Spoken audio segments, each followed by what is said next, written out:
Operation सिंदूर में भारत से मुक्की खाने के बाद अब पाकिस्तान अमेरिका की गोद में जाकर बैठ गया है।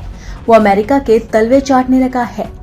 तभी तो पाकिस्तान के आर्मी चीफ असीम मुनीर बार बार अमेरिका का दौरा करते हैं, तो कभी पाकिस्तान के प्रधानमंत्री शहबाज शरीफ अपने देश में बैठकर डोनाल्ड ट्रंप का गुणगान करते हैं और उनके लिए नोबेल पुरस्कार की भी मांग करते हैं। लेकिन इस खुशामदी का पाकिस्तान को कोई नतीजा नहीं मिला, बल्कि अमेरिका ने तो उसको जोरदार झटका दिया है। जिस बीएलए पर वो प्रतिबंध लगवाना चाहता था, उस बीएलए पर प्रतिबंध लगाने से अमेरिका ने इनकार कर दिया है और पाकिस्तान के साथ साथ चीन को भी जोरदार झटका लगा है, क्योंकि ये दोनों ही साथी बलूच आर्मी पर पाबंदी लगवाने के लिए साजिशें रच रहे थे। लेकिन अमेरिका ने इन दोनों ही देशों को जोरदार झटका दिया और अमेरिका के साथ साथ फ्रांस और यूके से भी पाकिस्तान को तगड़ी लताड़ पड़ी है।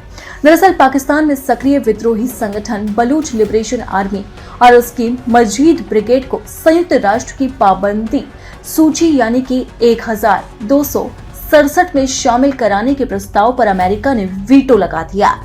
संयुक्त राष्ट्र सुरक्षा परिषद में पाकिस्तान और उसके सदाबहार दोस्त चीन की ओर से इस प्रस्ताव को रखा गया था। इस पर अमेरिका ने ही वीटो लगा दिया, जबकि पाकिस्तान अमेरिका की ही खुशामदी कर रहा था और बार बार उसके तलवे चाट रहा था। लेकिन जब बारी संयुक्त राष्ट्र में पाकिस्तान का साथ देने की आई, तो अमेरिका ने उसे आईना दिखा दिया। इसके अलावा ब्रिटेन और फ्रांस जैसे देशों ने भी इसका जमकर विरोध किया और पाकिस्तान और चीन का जो प्रस्ताव था वो सिरे से खारिज हो गया और टेबल पर ही गिर गया। दरअसल संयुक्त राष्ट्र की प्रतिबंध समिति 1267 के तहत ये प्रावधान है कि अलकायदा और इस्लामिक स्टेट से किसी भी तरह का ताल्लुक रखने वाले आतंकी संगठन पर पाबंदी लगाई जाती है।